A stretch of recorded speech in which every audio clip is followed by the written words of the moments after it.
இன்றைக்கி வியாழக்கிழமை காலையிலே விளக்கேற்றி நல்லா சாமி கும்பிட்டாச்சு. நாளைக்கு வெள்ளிக்கிழமையிலேருந்து பிரம்ம முகூர்த்த பூஜை பண்ணலாம். வீடு எல்லாமே க்ளீன் பண்ணி எல்லாம் ரெடி பண்ணி வச்சுட்டேன்.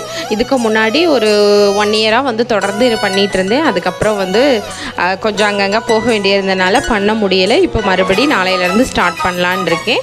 பிரம்ம முகூர்த்த பூஜை பண்ணுறது ரொம்பவே நல்லது. நம்ம நினச்சது எல்லாமே நடக்கும். அவ்வளோ சிறப்பு வாய்ந்த நேரம் தான் பிரம்ம முகூர்த்த நேரம்.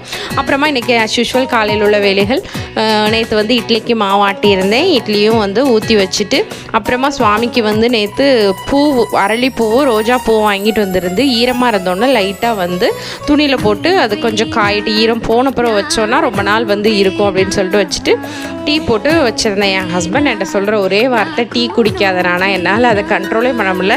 2 நேரத்தில் இருந்து இப்போ 1 நேரமாக மாற்றிருக்கேன். எனக்கு கொஞ்சம் கொஞ்சமாக குறைச்சிருவேன். நேற்றும் ஒரு 2 o'clock போல் மழை வந்துச்சு. இன்றைக்கும் வந்துச்சு. வீர்குட்டிக்கு ஒரு கப்பல் செஞ்சு தண்ணியில் விட்டோம். இன்னொரு vlogல பார்க்குறேன்.